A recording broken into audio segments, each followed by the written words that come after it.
창세기 10장 우리가 지금 살피는데요. 창세기 성경 공부하는 사람에게 창세기 10장 진짜 중요한 정보를 제공해요. 그래서 이 부분을 잘 정리해야 구약 안에서 구속 역사의 흐름을 잡을 때 굉장히 중요한 그 기산점이랄까요, 기준점을 여기서 좀 힌트를 얻을 수 있습니다.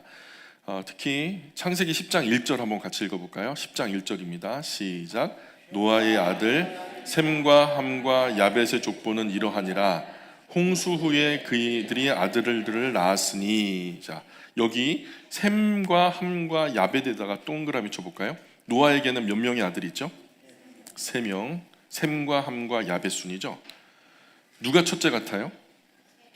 셈이겠죠? 성경에서 이름이 열거될 때 맨 앞에 나오는 사람이 보통은 큰아들이에요. 왜냐하면 유대 민족도 우리나라처럼 서열을 중요하게 여기거든요. 그래서 가정 안에서 이름이 기록된다라고 할 때는 그 가정에서 서열이 가장 높은 분이 먼저 이름을 기록되게 돼 있고요.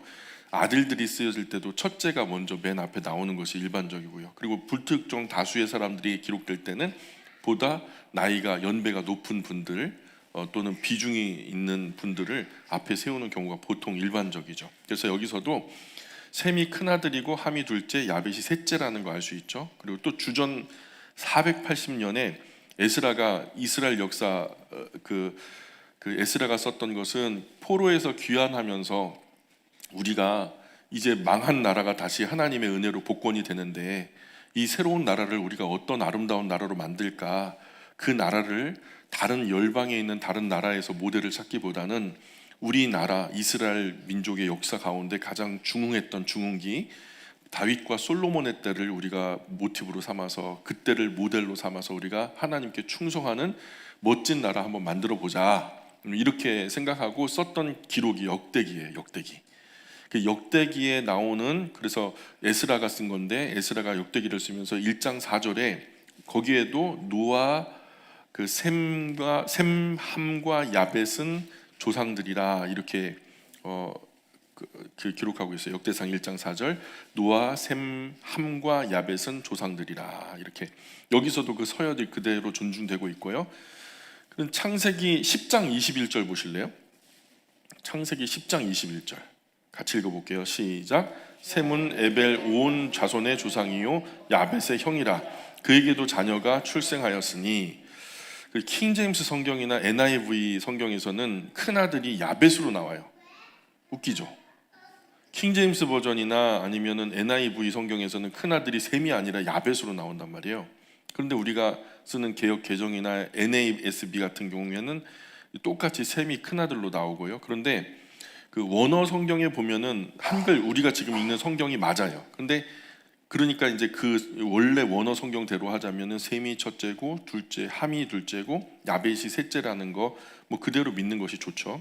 그런데 창세기 10장 시작에 누구 족보가 먼저 나와요? 10장 시작 보세요. 거기 여러분 성경을 보시면은, 그죠? 어디가 먼저 나와요? 야벳이 먼저 나오네요. 그 원래 이건 이상하지 않아요? 서열을 어긴 것 같은데요, 그죠? 10장 2절부터 5절까지가 야벳 족보고요.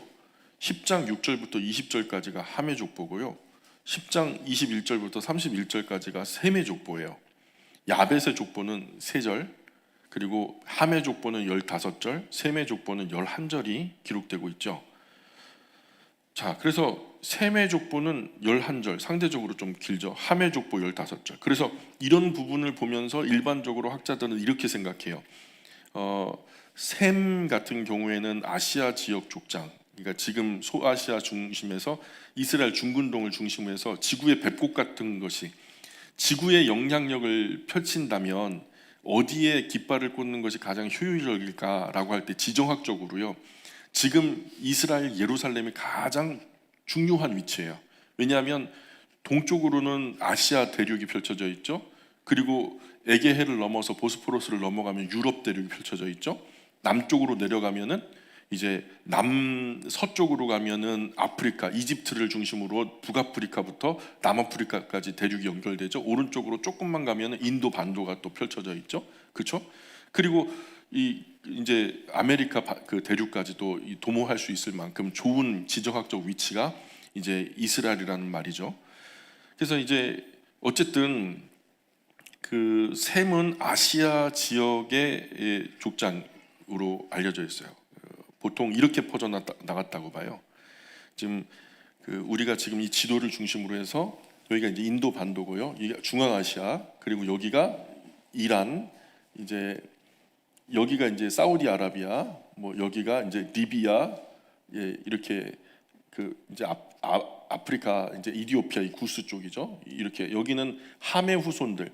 함은 주로 이제 아프리카의 쪽에니까 피부가 검은 분들이죠. 그리고 이쪽으로 간 분들은 피부가 황색 인종이고, 또 북유럽, 유럽이나 저 북쪽으로 퍼져나간 사람들은 백인들이라고 우리가 그렇게 알고 있어요. 이게 인류학자들도 크게 다르지 않게 보고 있단 말이죠. 코카시온. 그래서 이제 유럽에서 건너간 미국인의 조상도 사실은 야베 쪽, 이제 백인종에 속하는 거죠. 구체적으로 보면 성경의 인물들을 중심으로 하면은 저 셈족이 퍼져나간 것은 뭐 여기도 있고 여기도 있지만 주로 이렇게 있고요. 이제 저 유럽뿐만 아니라 북쪽으로 올라간 아라라산 이 북쪽으로 올라 흑해 쪽으로 간 것이 이제 야베 쪽속. 야벳이 연두색으로 표현됐고요. 함이 이제 이 이집트 이제 남쪽, 그리고 이 북아프리카 쪽으로 이 지중해를 중심으로 남쪽이죠. 이쪽에 아프리카 대륙으로 도모했다는 거죠. 그리고 더 구체적으로 이제 추적 조사를 해보면은 이렇게 이제 구체적인 추적이 가능할 만큼 증빙할 수 있는 그 자료가 있어요. 어쨌든 우리는 지난 시간에 포도주에 취해서 잠든 노아 모습을 어떻게 봐야 된다고 말씀드렸죠? 먼저 한국 전통적인 시각에서는 방주에서 나온 노아가 포도 농사를 짓고 포도주를 담가서 포도주에 취해서 벌거벗고 자기 장막에서 잠이 들었어요. 그것을 아들 함이 봤다. 그래가지고 그것을 알게 된 노아가 뒤늦게 일어나가지고 저주했다.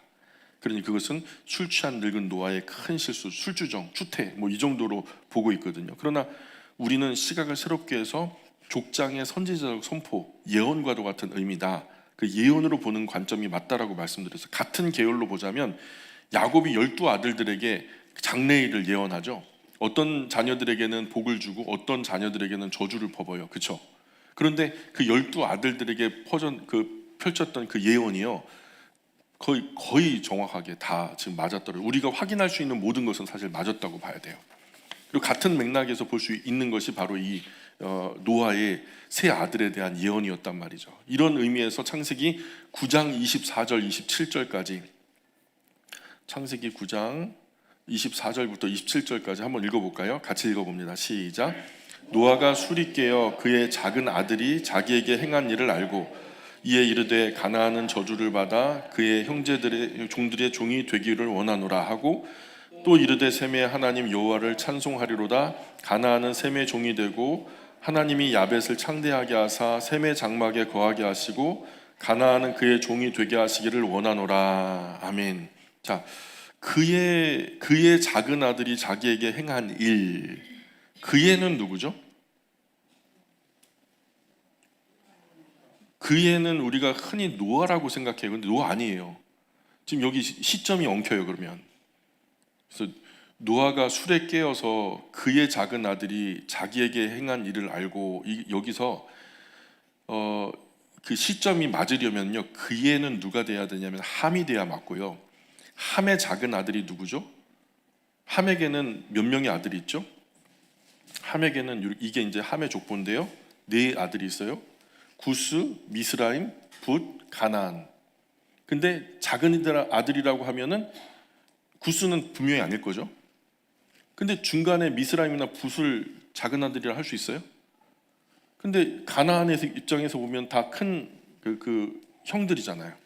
그러니까 여기서 일반적으로 작은 아들이라 하면 막내를 말해요. 그래서 여기서 보면은 그의 할 때 그는 함이죠. 함의 작은 아들이 누구냐? 가나안을 말하는 거라는 거죠. 10장 6절에 보면 함에게는 아들 넷이 있죠. 구스, 미스라임, 붓, 가나안. 그래서 구스는요, 에디오피아 사람들의 족장이 돼요. 에디오피아, 구스. 그래서 에디오피아는 다 아프리카 쪽으로죠. 그 미스라임이라는 그 둘째 아들은 미스라임은 이집트 사람의 조상이 되죠. 그리고 붓은 리비아 사람의 조상이 돼요. 막내 아들 가나안은 우리가 잘 아는 가나안 땅 아시죠?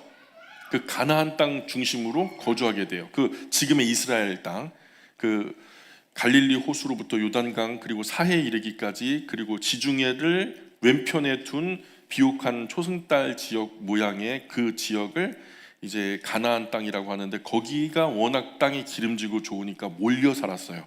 여러 부족인 가나안의 부족이, 보통 좋게 11부족이 거기 모여 살았다고 해요.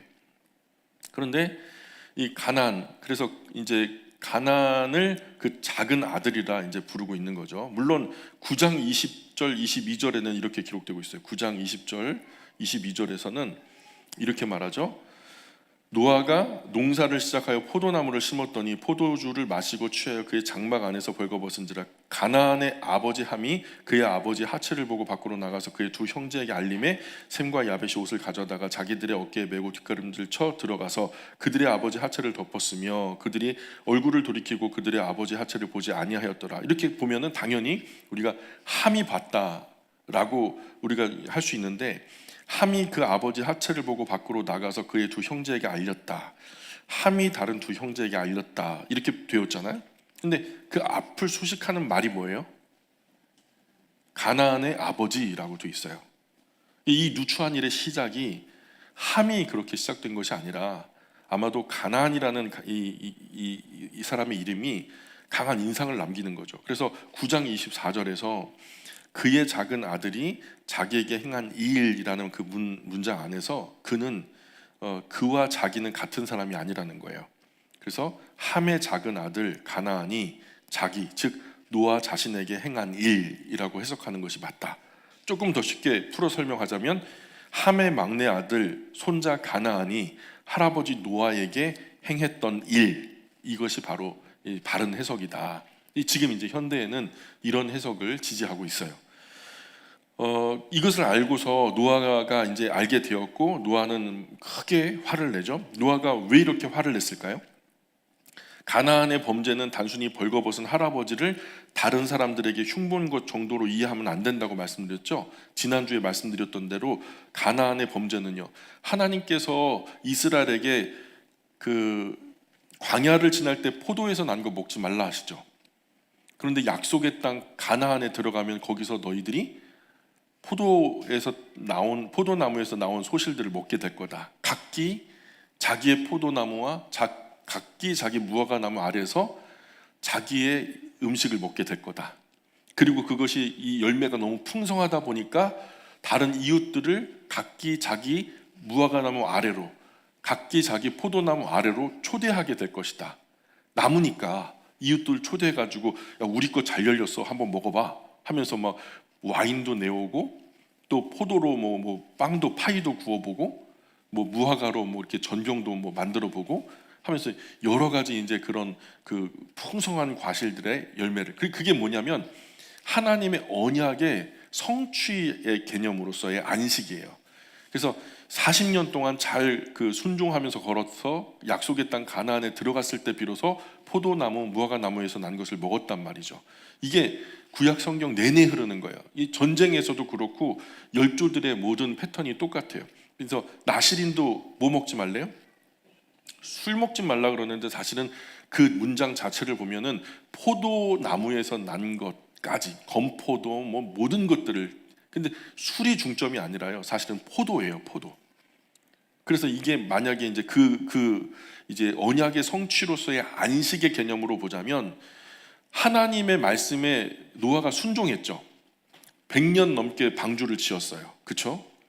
그리고 40일 동안 그 방주 안에서 홍수를 경험했고요.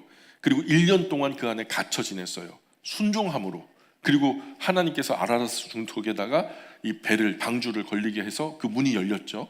그리고 노아가 약속대로 하나님이 허락해 주신 새로운 세상에 발을 디디고요, 그와 그의 가족이 하나님께 예배를 올렸죠.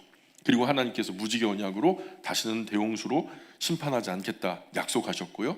그리고 하나님께서 아담에게 하셨던 그 명령을 다시 한번 그 소명으로 노아에게 명령하시죠.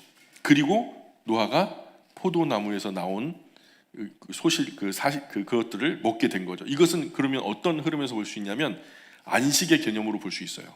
우리도 예수님도 그랬잖아요. 예수님도 내가 아버지 나라가 임하기 전까지는 내가 포도에서 그 포도주를 마시지 않겠다. 그런데 십자가 위에서 마지막에 예수님께서 그 의도적으로 내가 목마르다 했더니 신포도주를 입에다가 머금게 했거든요. 그리고 예수님께서 뭐라 그랬냐면 다 이루었다 하시고 떠나가시더라. 이게 뭐냐면 예수님은 아신 거죠. 하나님의 나라가 이루어졌다라는 것을. 다 이루었다. 그래서 그 나라가 임했다라는 것을 선언하신 그런 개념이에요. 그리고 그것이 안식의 개념으로 신포도주. 물론 그 정황은 참 우울하고 고통스러운 상황이었지만 이런 패턴으로 보자면 노아가 지금 술 취해서 다른 뭐 교차로나 뭐 대합실이나 뭐 오산역이나 뭐 교차로나 이런 데서 벌거벗고 누워서 그 술주정 부린 게 아니죠. 정확한 문구가 워딩이 뭐예요? 그의 장막 안에서 his tent, 그가 소유한 그 장막, 다른 아들들하고 같이 쓰는 텐트가 아니고 자기만 쓸 수 있는 텐트예요. 다른 아들은 결혼했잖아요. 며느리들 있는데 며느리랑 아들이랑 전부 다 한 텐트에서 살았겠어요? 이제 각기 자기 텐트가 있는데 노아의 텐트에서 노아가 취해서 벌거벗고 뭐 빨가벗고 잔다고 그게 누가 흉볼 일이겠어요? 근데 그 성경은 전체적으로 그런 뉘앙스로 이 노아가 잘못했다라고 말하지 않아요. 노아가 술 취해서 실수했다. 그것은 한국에만 있는 정서예요.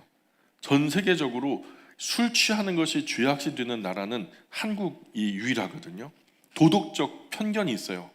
왜냐하면 우리는 선교사님 시절부터 술을 먹지 말라는 금주령이 있으니까. 그 금주를 깨면은 이것은 도덕적으로 굉장히 큰 결함이 있다라고 생각하는 거니까.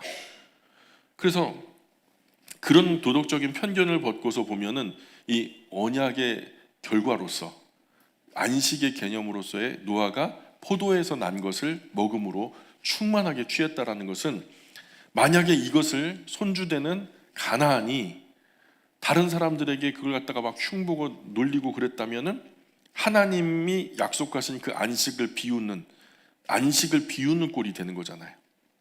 그러면 곧 하나님을 비우는 꼴이 되는 거고요. 더 중요한 것은 그 범죄의 결과가 어떤 경우죠? 범죄의 결과가 9장 25절에 나오는데 읽어볼게요. 시작. 이르되 가나안은 저주를 받아 그 형제의 종들의 종이 되기를 원하노라 하고. 그죠? 그런데 가나안은 지금 있어요, 없어요? 가나안 있어요, 없어요? 지금 보세요. 에티오피아 나라 있어요, 없어요? 지구 그 세계 지도 보면 에티오피아 있죠?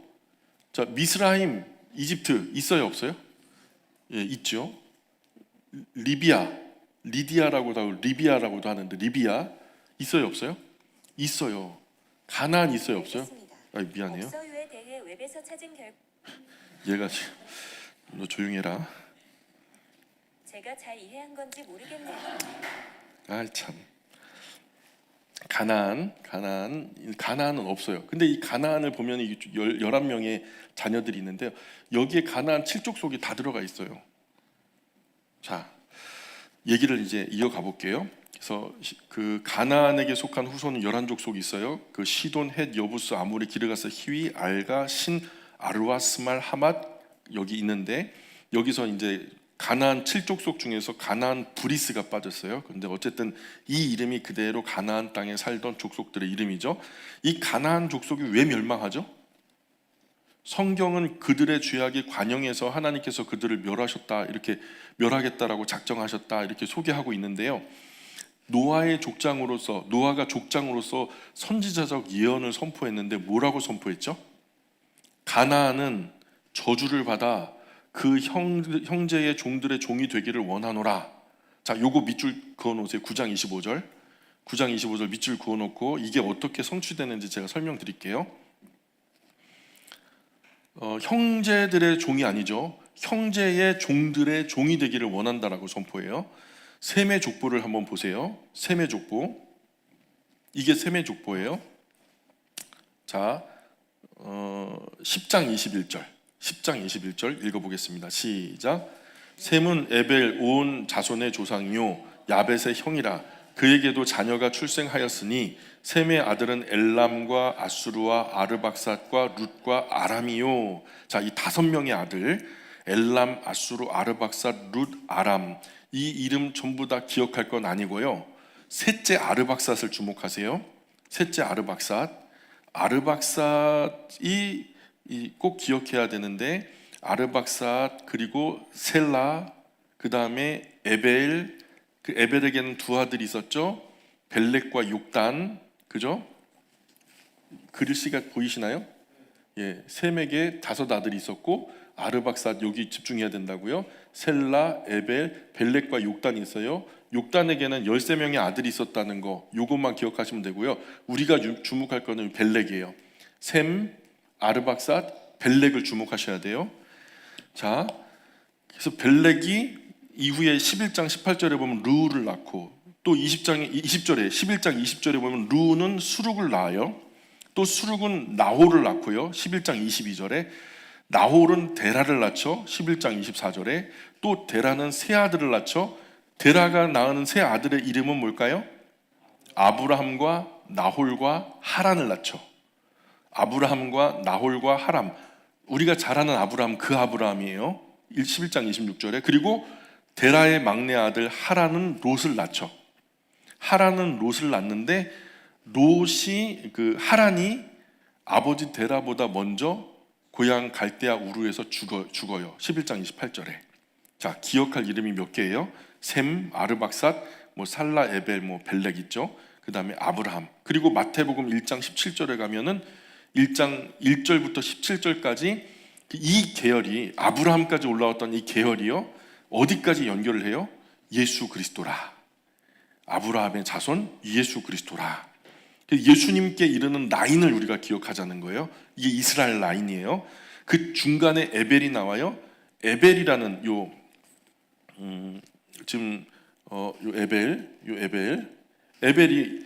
에벨이 나오는데, 이게 지금도 에버 그러고요. 히브루 들어보셨어요? 히브리가 거기서 나온 거예요. 히브리 민족이라고 하죠. 이 히브리 민족의 원이 바로 이 에벨에서 나온 거예요. 에벨의 또 다른 이름이 히브리예요. 히브루. 그래서 에벨이라는 말 자체가 히브리라는 말이죠. 그래서 히브리족 벨렉 계열이 있고 욕단 계열이 있고 두 계열로 갈라지죠. 이제 히브리 민족이 두 갈래로 갈라져요. 벨렉에 속한 히브리 민족이 있고 욕단에 속한 히브리 민족이 있어요. 지금도 그렇게 계열을 분류해요. 그들 가운데에서. 그래서 우리 한국 사람은 어디서 나왔을까요? 그쵸. 이 욕단 계열에서 나와요. 우리 한국 사람 욕단 계열에서 발원한 거예요. 10세 아들 중 한 분의 후손으로 한국 사람들이 시작된 거죠. 그리고 중요한 건, 가나안이 저주를 받아서 언제 저주가 완료되나요?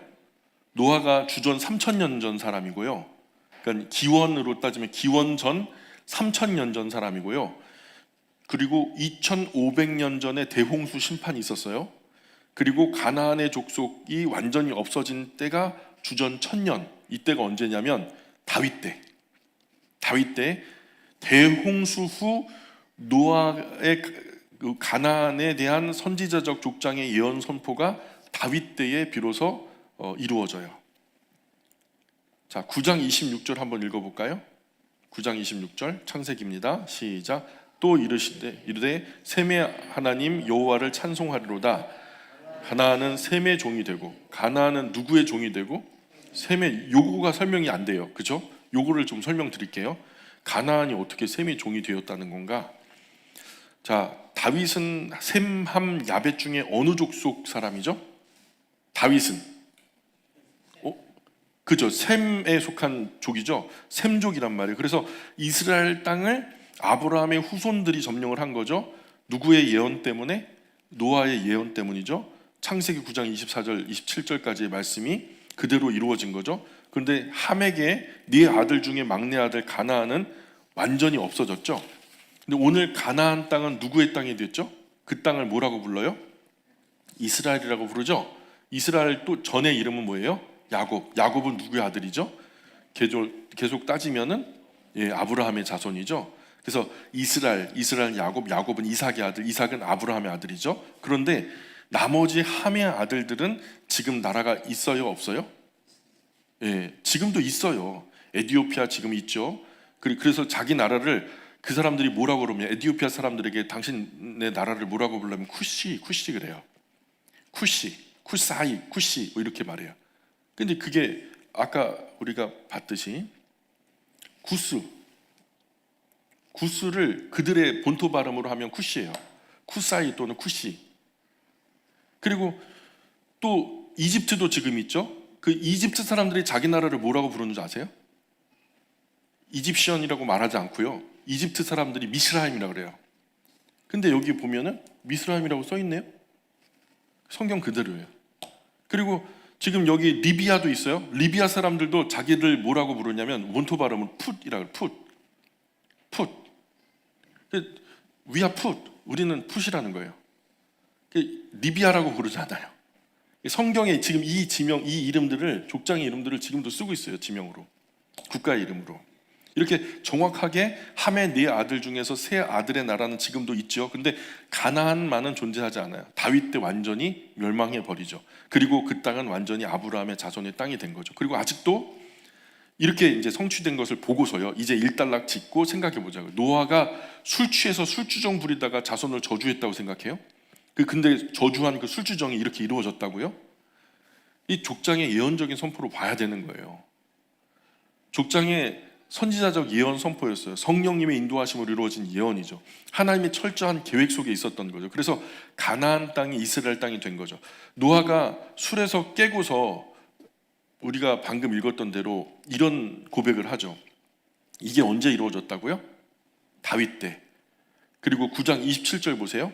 9장 27절 같이 읽어봅니다. 시작. 하나님이 야벳을 창대하게 하사 셈의 장막에 거하게 하시고 가나안은 그의 종이 되게 하시기를 원하노라 하였더라. 자, 여기서 우리가 주목해 볼 것. 하나님이 야벳을 크게 만들겠다고 말씀하세요. 야벳은 유럽 사람들이죠. 백인종. 자, 야벳을 크게 만들어서 어떻게 하시겠대요? 셈의 장막 속에 거하게 만들겠다는 거죠. 이 말씀은 유럽 사람들이 먼저 복음화 될 것을 예언하는 거죠. 오늘도 많은 분들이 착각해요. 예수님 믿는 것을 서양 귀신 믿는다라고 착각해요. 예수님이 서양 분이에요? 물론 그림은 서양 사람처럼 순수하게 생기셨죠. 근데 원래 엄격하게 따져 말하면 그분은 아시아 분이에요? 유럽 분이에요? 아시아 분이에요. 이 여호와의 종교가, 기독교가 어디서 시작된 거예요? 아시아 종교예요? 유럽 종교예요? 서구 종교예요? 동양 종교예요? 동양 종교예요. 그것이 근데 웃기게도요, 바울을 통해서 유럽으로 복음이 수출되죠. 근데 이게 어디서 막 중흥기를 맞아요? 유럽 전역에서 서구 사회가 복음화가 됐단 말이에요. 그야말로 중세 천년이 좀 암흑기긴 하지만 그야말로 그냥 그 종교와 정치가 일치된 그런 그 양상이 있었단 말이죠. 그래서 예수님의 구원의 복음을 유럽 사람들이 먼저 받아서 기독교화 되었죠. 그래서 세상 모든 사람이 예수님을 서양 사람으로 착각하고 이 성경에 나타난 예수님이 아시아 사람인 것을 지금도 10사람 중에 9사람이 몰라요. 그렇게 야벳을 창대하게 하신다는 말은 이런 의미로 이해하시면 돼요. 유럽이 먼저 복음화될 거다. 그 야벳을 셈의 장막에 거하게 하신다. 이게 어떤 의미 같아요? 예수님이 어느 족 속에서 나타나시죠? 셈족.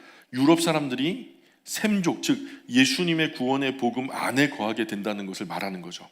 구원의 복음의 장막 안에, 구원의 장막 안에 그들이 거하게 된다. 그 유럽이 복음화될 것을 예언한 거죠. 그것을 하나님께서 노아의 입술을 통해서 예언하게 하신 거죠. 먼저 그것은 일단락됐죠. 그게 이루어졌단 말이에요. 셈의 아들 5이 있어요. 그죠? 그 5 아들 중에서 아르박삿을 사용하셨고요. 그리고 내려오다가 에벨에 와서 벨렉과 욕단 중에서 벨렉을 사용하시죠. 그리고 더 내려오다가 데라의 세 아들 중에서 아브라함을 사용하시죠. 어때요? 뭐가 느껴져요? 여러 아들이 있는데 딱 몇 명만 써요? 한 명만 써요. 한 분만 써요. 죄송합니다. 예. 그래서 셈의 자손 중에 수많은 아들이 있는데 그 중에 구원 역사, 구속 역사 속 한 사람을 특별하게 지정하셔서 그 한 사람을 특별하게 사용하시죠. 이것이 하나님 방법이에요. 하나님 많은 사람 가운데 한 사람 사용하시죠. 노아의 자손 셈, 함, 야벳 중에서 셈, 그죠? 셈 계열 중에서 아르박삿, 아르박삿 후손 중에 벨렉, 벨렉 후손 중에 아브라함, 그를 통해서 이스라엘 민족이 나오게 하고 또 같은 계열 후손을 통해서 예수님이 성육신하시죠. 모든 형제 다 사용하면 좋지만 다 사용하지는 않으시더라는 말이에요. 함 계열도 마찬가지예요. 함 계열도 함에게는 네 아들이 있어요. 함이 그렇죠. 함에게 네 아들이 있죠. 그 구스의 6 아들 중에 지금 여기 구스의 6 아들이 있어요. 구스의 6 아들 중에 6번째 나오는 아들의 이름이 뭐냐면 니므롯. 니므롯이 있죠. 니므롯이 있는데 특별해요. 이 사람이 함의 자손에 대한 기록은 10장 6절에서 20절 한 15절에 걸쳐 나타나는데 그 중에 5절 이야기가 15절의 모든 족속 함의 계보가 기록되는데 그 15절 안에서 혼자 독보적으로 그 이름이 높아지면서 비중을 많이 할애한 것이 바로 니므롯에 관한 이야기란 말이에요. 니므롯 이야기를 우리가 한번 읽어볼까요? 자, 니므롯 10장 8절로 12절입니다. 같이 읽어볼게요. 시작. 구스가 또 니므롯을 낳았으니 그는 세상의 첫 용사라. 그가 여호와 앞에서 용감한 사냥꾼이 되었으므로 속담에 이르기를 아문은 여호와 앞에 니므롯같이 용감한 사냥꾼이로다 하더라. 그의 신할 땅 바벨과 에렉 사이와 아갓과 갈레에서 시작되었으며 그가 그 땅에서 아수르로 나아가 니네웨와 르호보딜과 갈라와 및 니네웨와 갈라 사이에 레센을 건설하였으니 이는 큰 성읍이라. 아는 지명도 있고 모르는 지명이 있고 아는 지명 뭐 있죠? 아수르, 니네웨 이 정도 아시죠? 그죠? 자, 근데 여기서 보면은 니므롯이라는 이름 그리고 기억하시고 세상의 첫 용사. 자, 세상의 첫 용사. 그 영어 성경으로는 A Mighty One이라고 그래요. Mighty One. 이 따르는 세력 또 권력이 있는 사람을 말해요. 혼자로서 독보적으로 막 삼손처럼 혼자 힘이 센 게 아니라 사람들이 그 세력을 모아서 그가 힘이 있게 해주는. 그래서 다시 말해서 정치적인 그 권력을 말하는 거죠. 그래서 이 세상에 나라가 시작된 것이 여기가 처음이에요. 니므롯을 통해서 나라라고 하는 규모가 생기기 시작하는데요. 족보를 보면 당시 많은 사람들이 있었죠. 그런데 그 중에서도 독보적으로 힘이 있고 다른 이게 막내잖아요. 사실 이제 함의 첫 번째 구스의 아들 중에서는 막내인데 그가 독보적으로 힘 있는 사람으로 권력자로서 지금 나타나고 있고요. 그리고 여호와 앞에라는 단어가 있죠. 여호와 앞에.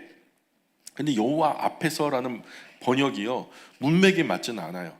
이게 뭐냐면 원래대로 그 문장의 흐름 안에서 이제 번역을 하자면은 여호와를 대면하여. 여호와를 대면하면 돼요, 안 돼요? 버릇없이 여호와를 대면하면 안 되죠. 이게 더 적나라하게 신랄하게 그 번역하자면 여호와께 맞서서 또는 여호와께 대적하여 이런 말이 자연스러워요. 그리고 용감한 사냥꾼이 되었다. 용감한 사냥꾼. 사냥꾼이면 사냥꾼이지 무슨 용감한 사냥꾼이 있어요? 이 개역 한글판 성경에서는 특이한 사냥꾼이 되었다 그러죠. 깃보르, 강력한 차이드, 사냥꾼. 사냥감이에요. 원래는 사냥감. 사냥꾼이면 사냥꾼인데 뭘 잡길래 특이한 사냥꾼, 특별한 사냥꾼, 강력한 사냥꾼이 됐다는 걸까요? 그 동물 잡는 게 아니라 사람 잡았다는 거예요. 전쟁이라는 말이 없을 때 전쟁을 대체할 만한 이름이 이런 이름인 거예요. 동물 잡았던 사냥꾼이 동물 잡았어 글쎄. 우와, 대단히 특별한 사냥꾼이네 이렇게 말할 수 있어요? 사냥꾼이 글쎄 사슴을 잡았어. 우와, 엄청 특이하다 이렇게 말할 수 있어요? 그거 아니거든요. 절대로 그때 당시는 상식적으로 사람을 잡는다는 생각을 못할 당시에 니므롯이 사람을 잡은 거예요. 전투를 한 거죠. 그래서 사람들이 그 칼 끝에 죽어갈까봐 무서워서 그 세력 안으로 모아들기 시작하죠. 사냥을 아주 잘해서 탁월한 사냥꾼이야 이렇게 해석할 수도 있지만 그러나 저는 그렇게 보지 않아요. 아주 잔악한 살인자였을 거예요. 그리고 요세푸스 기록에도 뭐라고 기록되고 있냐면 유대 역사가잖아요. 요세푸스 기록에 보면 니므롯은 모든 백성으로 하여금 하나님을 배반하게 한 자다, 이렇게 기록되고 있어요. 니무롯은 하나님께 사람들이 세상에 편만하게 흩어져 보내라 노아에게 말씀하셨던 것은 좀 흩어져서 편만하게 퍼져서 정복하고 다스려라, 그렇게 했는데 그 하나님의 목적과 반대로 자기가 이들의 강력한 리더가 되어서 사람을 세력화해서 한데 모아서 흩어지지 말자, 그러고서 통치를 했죠. 그래서 시날 평야라는 큰 영토를 점령해요. 그곳에 바벨탑을 쌓았고요. 이곳이 훗날 아수르가 되죠. 아수르 중에서도 니느웨가 되고요. 메소포타미아, 티그리스, 유프라테스 강 유역이죠. 오늘로 보자면 이라크 지역, 이라크 지역에. 그래서 창세기 11장 1절부터 보세요. 1절부터 9절까지 우리가 조금 긴 본문이지만 한번 차분하게 읽어볼게요. 자, 읽겠습니다. 시작. 온 땅의 언어가 하나요 말이 하나였더라. 이에 그들이 동방으로 옮기다가 시날 평지를 만나 거기 거류하며 서로 말하되 자 벽돌을 만들어 견고히 굽자 하고 이에 벽돌로 돌을 대신하여 역청으로 진흙을 대신하고 또 말하되 자 성읍과 탑을 건설하여 그 탑 꼭대기를 하늘에 닿게 하여 우리 이름을 내고 온 지면에 흩어짐을 면하자 하였더니 여호와께서 사람들이 건설하는 그 성읍과 탑을 보려고 내려오셨더라. 여호와께서 이르시되 이 무리가 한 족속이 언어도 하나이므로 이같이 시작하였으니 이후로는 그 하고자 하는 일을 막을 수 없으리로다. 자 우리가 내려가서 거기서 그들의 언어를 혼잡하게 하여 그들이 서로 알아듣지 못하게 하자 하시고 여호와께서 거기서 그들을 온 지면에 흩으셨으므로 그들이 그 도시를 건설하기를 그쳤더라. 그러므로 그 이름을 바벨이라 하니 이는 여호와께서 거기서 온 땅의 언어를 혼잡하게 하셨음이니라. 여호와께서 거기서 그들을 온 지면에 흩으셨더라. 아멘. 하나님께서 번성하는 사람들이 이 마음 모아 뜻 모아 뭘 하는지, 번성하기 시작한 노아의 후손들이 과연 뭘 하고 있는지를 가만히 지켜보신 거예요. 근데 뭘 하고 있었어요? 탑을 쌓고 있어요. 왜요? 4절에 보니까 자 성읍과 탑을 건설하여 그 탑 꼭대기를 하늘에 닿게 하자. 그리고 우리 이름을 내자. 그리고 온 지면에 흩어짐을 면하자. 자, 성읍과 탑을 건설하여 그 탑 꼭대기를 하늘에 닿게 하며. 바벨탑 애초에 왜 쌓았을까요? 여러분 같으면 바벨탑을 왜 쌓았을 것 같아요? 홍수 나면 그죠? 탑에 기어 올라가 가지고 살려고. 당시는요 대홍수의 여운이 가시지 않은 시절이에요. 노아의 대홍수가 엄청 지구 환경에는 파격적인 이야기죠. 생존하는 어른들 통해서도 그 대홍수의 처참한 실상을 다 말로 듣고 설명을 들었어요. 이미 지금 노아의 후손들이 지금 살고 있었어요. 생존하고 있던 시절이잖아요. 귀로 듣고 눈으로 지금 자기 앞에 대홍수의 상흔을, 지구 환경의 상흔을 다 볼 수 있는 시점이었단 말이에요. 두려워요, 안 두려워요? 다시 이런 대홍수가 나면은 무서워요, 안 무서워요? 그러니까 니무롯은요 강력한 권력으로 탑을 쌓자는 거예요. 하나님 분명히 대홍수는 이제 없다, 무지개 언약으로 선포하셨죠. 그 바벨탑의 목적은 첫 번째는 대홍수가 또 일어나면 죽음을 면하자는 거고, 그리고 바벨탑의 또 하나의 목적은 흩어짐을 면하자는 거예요. 바벨탑을 쌓아서 바벨탑 중심으로 우리가 흩어지지 말고 이 탑이 보이는 반경 안에서 살자, 선동하는 거죠. 왜요? 다시 대홍수가 시작되면 빨리 바벨탑으로 올라가서 죽음 면하려고 하고, 그러나 하나님께서 약속하신 무지개 언약, 그 대홍수 심판으로 심판하지 않겠다, 이 약속을 신뢰하지 않는 거죠. 한마디로 바벨탑은 불신앙의 상징물인 거예요. 그러나 하나님은 생육하고 번성하여 땅에 충만하게 흩어지래요. 하나님은 방주에서 나온 노아에게 9장 1절에서 뭐라고 말하냐면, 하나님이 노아와 그 아들들에게 복을 주시며 그들에게 이르시되 생육하고 번성하여 땅에 충만하라. 이 땅에 충만하라는 이 말이요, 두루 흩어져 공간을 채워라, 이 말이에요. 두루 흩어져 공간을 채워라. 어느 공간일까요? 지구 공간 안에 살 수 있는 모든 땅이 흩어져 지구 공간을 채우라는 거예요. 그래야 다스릴 테니까. 생육하고 번성한 노아의 후손들이 지구 땅 곳곳에 흩어져 땅을 채우라는 말이에요. 그런데 이들은 흩어짐을 면하자 하죠. 자, 근데 이게요 결과적으로 흩어지나 안 흩어지나 봐요. 하나님 명령을 대놓고 불순종하는 것을 넘어서 거꾸로 말하는데요, 하나님은 흩어져라 그러는데 니무롯은 흩어짐을 면하자 그러고 있어요. 사람 니무롯이 사람의 세력을 모아서 하늘까지 가닿는 탑을 쌓으려고 해요. 니무롯은 이 백성을 선동해서 하나님을 거역하고 결국 바벨탑을 쌓았죠. 이 바벨이라는 이 지명, 바벨이라는 말, 이게 또 재미있어요. 이전에 존재했던 수메르어예요. 수메르어, 카딘길라라고 하는 단어를요, 이제 그 히브리어로 번역되어 오는 과정에서 바벨이라는 이름으로 변형됐거든요. 구음이. 근데 이 바벨의 원래 의미가 뭐냐면 하늘의 문이란 뜻이에요. 하늘의 문. 자, 우리가 보통 하늘에 올라가려면 누가 도와주셔야 돼요? 하나님이 도와주셔야죠. 물론 우주선을 쏴가지고 달나라까지 가는 시절이지만 그건 하늘이 아니잖아요. 사실 우리가 아는 하늘하고는. 사람의 힘으로 하나님의 심판을 면해보겠다는 심산, 이런 행위, 하나님의 심판을 안 받겠다는 것이고요, 곧 하나님의 심판 아래 놓이기를 진짜 자존심 상해하는 거죠. 그 곧 하나님 심판 안 받겠다는 것은 하나님과 같아지려는 심산이고요. 그래서 바벨탑을 통해서 하늘까지 닿으려는 행동은 하나님 심판 안 받겠다는 의미를 넘어서 사람 힘으로 하늘에 올라 하나님과 같아지겠다. 하와가 뭐 때문에 유혹을 받죠? 이것을 먹으면, 그죠? 그 마귀가 무엇으로 유혹하죠? 하나님과 같이 지혜롭게 된다. 이 말에 하와가 꿈뻑 넘어가잖아요.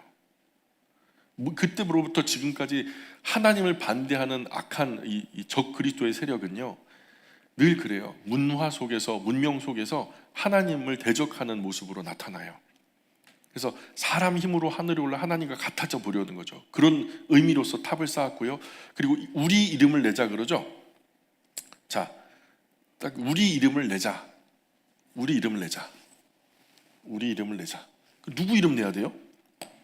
아니, 하나님 이름 내야지 왜 우리 사람 이름을 내냔 말이에요.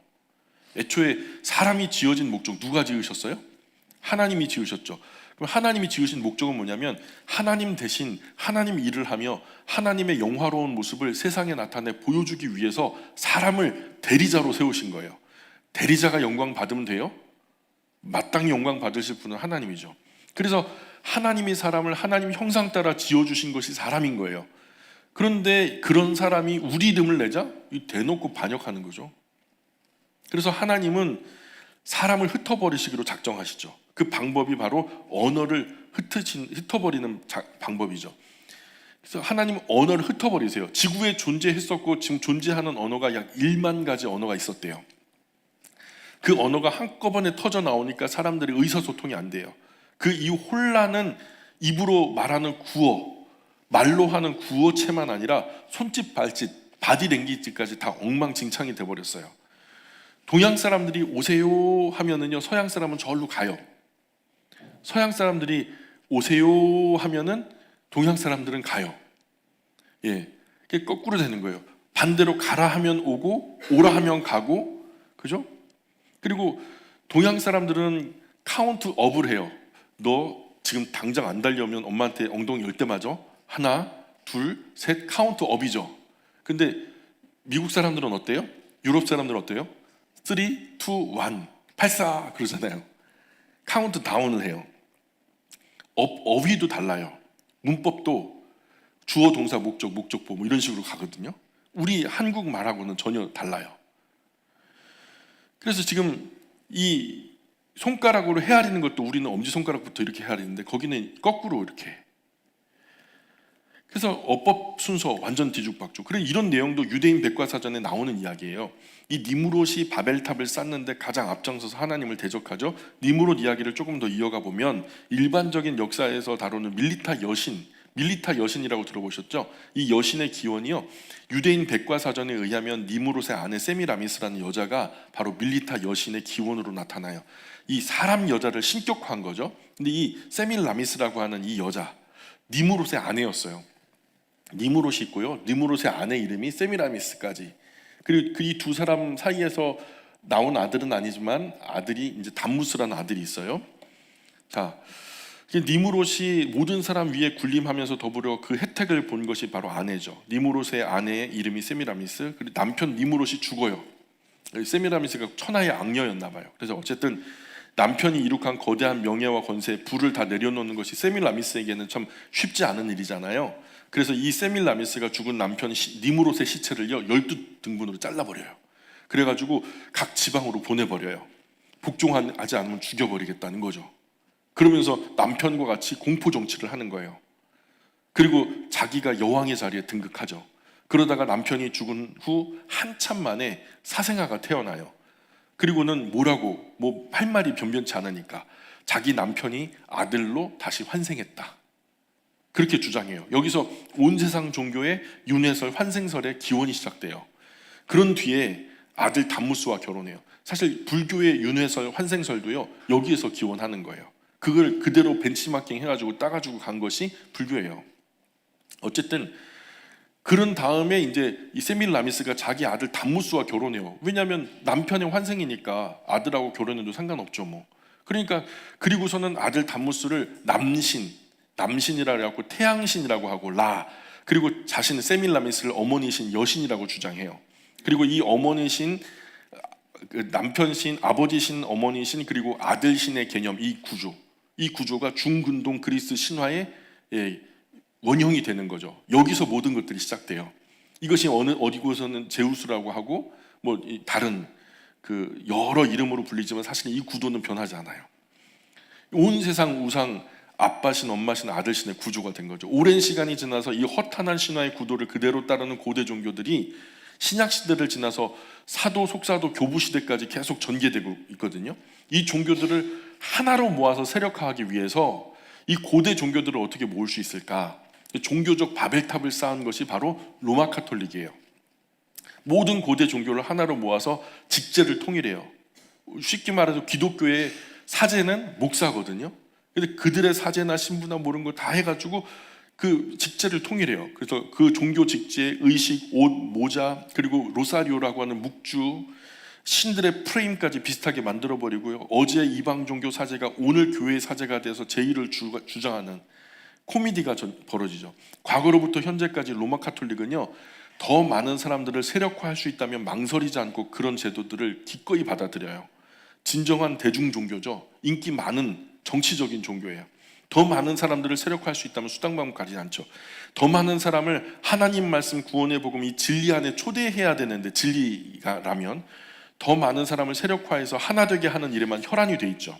마치 니무롯이 신할 평지 바벨탑의 악한 이 방법을 통해서 하나님을 불순종함으로 하나 되려고 하고 더 큰 세력을 세력화하려고 했던 것처럼 오늘 로마 카톨릭의 행동이 오만불순해요. 근데 일제에 신사 참배할 때도요, 이 로마 카톨릭은 어떤 그 공동적인 입장을 냈냐면은 이건 국가 의례니까 망설이지 말고 그냥 해라. 신사 참배해라. 동방요배라고 하죠. 일본에 있는 천황이라고 하는 그 천황의 신사에 절을 하라는 거예요. 매일 아침 해가 뜨는 동편으로. 이게 근데 분명히 우상 숭배거든요. 근데 이건 국가 의례니까 망설이지 말고 하라는 거예요. 그리고 조상 제사도 이건 미풍양속의 영역이니까 그 상관없어, 그냥 해. 사람 망치는 술 담배도 제한하지 않죠. 그 술 담배 먹으면은 건강에 좋아요, 나빠요? 나쁘잖아요. 통계가 말해주는데요. 로마 카톨릭 안으로 들어오기 위해서 방해되는 모든 거치는 장치는요 다 제거하고 말아요. 그래서 저는 요한계시록에 나타난 큰 음녀가 있다면 아마 로마 카톨릭이 아니겠나, 이런 세력이 아니겠나.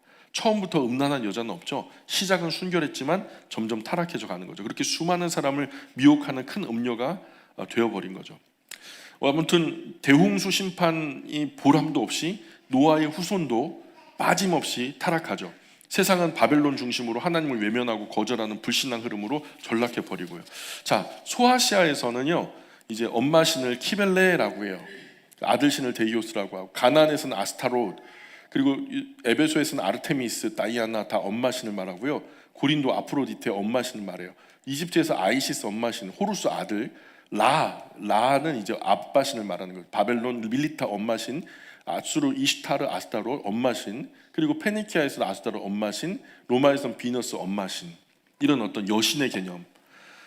그래서 뭐 폭풍과 창조의 신 엔릴, 기능과 공적을 물려받았다고 해서 마루둑 바벨론의 민족신이 되고요. 뭐 이런 여러 가지 이런 신들은 여러분 제가 말씀드렸으니까 잘 아시겠고 여러 차례 반복했으니까 더 반복하진 않을게요. 네, 이사야서 46장에 보면은 벨은 엎드러졌고 누보는 구부러졌도다. 이게 바로 바벨론 신들 중에서 벨로스를 말하는 거거든요. 그리고 바벨론 신들 중에 여신은 말리타. 여신으로 각 지방마다 불리는 이름은 다 달라요. 말리타 여신에게 예배하는 풍습, 이게 정말 세상에 악해요. 헤로도토스의 역사라는 책에 그게 자세하게 소개되는데요. 이게 바벨론의 여자들은 일생에 단 한 번 반드시 밀리타 여신 신전에 가게 돼 있어요. 그 신전에 가서 무슨 종교적인 행위를 해야 되냐면 남편이 아닌 다른 남자와 육체적인 관계를 갖게끔 돼 있어요. 그래서 헤로도토스가 이 책에다가 뭐라고 이렇게 천하의 악한 풍습이었다 이렇게 소개해요. 그리고 이 신들에 대한 어떤 그 남성성, 여성성이 있기 때문에 성적인 결합의 구도가 로마 그리스 신화에 잘 나타나잖아요. 그러니까 이제 우리는 예배당에 오면은 다 같이 말씀 듣는데 이렇게 오는데 가운데 제사를 지내는 제단이 있고 양쪽으로 회랑이 쫙 있고 회랑 끝에 쪽방들이 있어요. 쪽방들에 전부 다 이제 그 신전 처녀들, 지금 이제 그게 이제 수녀로 변질됐는데요. 원래는 그 신전 무녀들이라고 해가지고 이 쪽방 오른쪽으로 들어가면 여자들이 있고 왼쪽으로 들어가면 남자들이 있어요. 미동들, 소년들, 싱생한 소년들. 그래가지고 앞에다 제단에다가 이렇게 제물을 바친 다음에요. 그리고 자기가 원하는 방에 문을 딱 빠꼼히 열어요. 그 예쁜 어떤 신녀가 있으면 그 방으로 들어가는 거예요. 근데 그 방은요 하늘이 뚫려 있어요. 거기서 난잡한 난교를 해요. 그러면서 이런 어떤 그 모습을 보면서 저 하늘의 신이 흥분해가지고 거기는 비가 귀한 지역이잖아요. 그래서 자기들도 성행위를 하기 위해서 하늘에 구름을 드리워서 발을 친다. 그리고서 막 우르르 쾅쾅 하는 것이 이제 섹스라고 보고요. 그렇게 해가지고 비가 오고 만물이 비옥해진다. 그러니 우리는 더 신들을 자극해야 된다. 그러니까 그 예배가 지속되면 지속될수록 더 음란해지는 거죠. 그리고 가정이 깨지는 거예요. 이렇게 쏟아져 나오는 그 제단에 바쳐진 그 고기들이 엄청나게 시장을 점유하고 있었고요. 그래서 이런 하나님을 대적하는 이런 문화, 문명에 대한 이야기가 바벨론 또는 바벨탑, 바벨론이 바로 그런 이념을 이어받는 나라고요. 그래서 지금 이 바벨론이 요한계시록 18장에 가보면은요, 무너졌도다 큰 성 바벨론이요 하면서 바벨론 성이 무너지는 이야기를 해주고 있어요.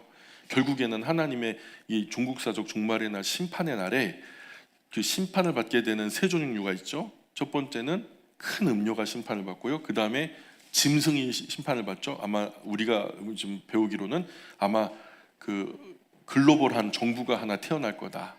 그 엄청난 혼란 속에서 이 지구촌을 하나로 밀집할 만한 일으킬 만한 통제할 만한 강력한 정권이 일어날 거다라고 예언하고 있죠. 그리고 세 번째로 붉은 용으로 대변되는 마귀가 마지막에 이제 심판을 받게 된다. 이렇게 세 종류 심판을 말하는데